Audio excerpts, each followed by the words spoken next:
रोज सकाळी उठल्यावर विचार करतोस की आज 10 तास अभ्यास करणार, पण रात्री झोपताना हातात फक्त मोबाईल आणि मनात पश्चाताप उरतो का? जर हे तुझ्यासोबत होत असेल तर थांब, हा व्हिडिओ तुझ्यासाठी आहे.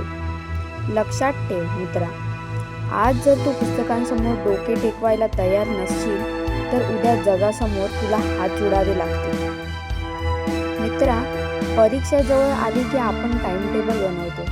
उद्यापासून पहाटे मी 4 वाजता उठणार, सोशल मीडिया बंद करणार आणि फक्त अभ्यास करणार असं स्वतःलाच सांगतो. पण जेव्हा सकाळी 4चा अलार्म वाजतो ना, तेव्हा स्नूज करून पुन्हा झोपायला तुला लाज वाटत नाही का? तू कोणाला फसवतोस? तुझ्या पालकांना की स्वतःला? तुझे आई वडील तुझ्या चांगल्या भविष्यासाठी स्वतःचे रक्ताचे पाणी करत आहेत आणि तू मात्र आज मूड नाही, आज डोके दुखत आहे अशा सबबी सांगून वेळ वाया घालवत आहेस. लक्षात ठेव, वेळ कोणासाठीच थांबत नाही. आज जर तू वेळेला फसवशील तर उद्या वेळ तुला उद्ध्वस्त करेल. आजकालच्या विद्यार्थ्यांचं सर्वात मोठं व्यसन काय माहिती आहे तुला? मोबाईल. फक्त 5 मिनिटे रील्स पाहतो म्हणून हातात मोबाईल घेतला जातो आणि कधी 2 तास निघून जातात हे समजतच नाही.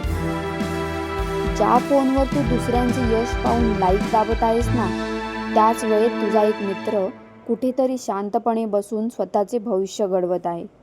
जेव्हा निकाल लागेल आणि तो टॉप करेल तेव्हा नशिबाला दोष देऊ नकोस, कारण नशीब रात्री फेसबुक आणि इंस्टाग्रामवर स्क्रोल केल्याने नाही तर रात्री जागून पुस्तकांसोबत संघर्ष केल्याने बदलतं. स्पर्धा खूप मोठी आहे मित्रा. जर तू आज धावलाच नाहीस तर मागून येणारे तुला तुडवून पुढे निघून जातील. तुम्ही म्हणता अभ्यासाला बसलो की झोप येते, मन विचलित होतं. पण मन विचलित का होतं?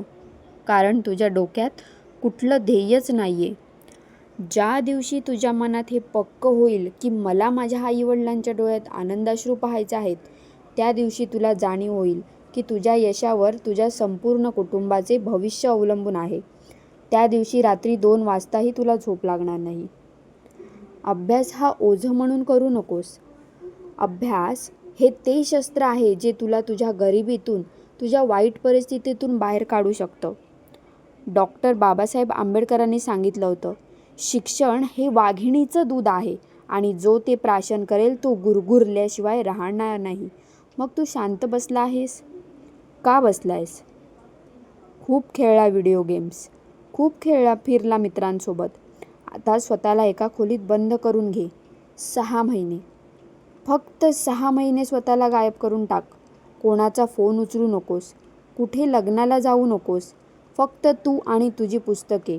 अशी शांततेत मेहनत कर की जेव्हा तुझा रिझल्ट येईल तेव्हा तुझं कौतुक करायला संपूर्ण जिल्हा गोळा झाला पाहिजे. उठा, आळस झटकून टाका आणि पुस्तकांचे पान उघडा. जिंकून दाखवायचं आहे आपल्याला.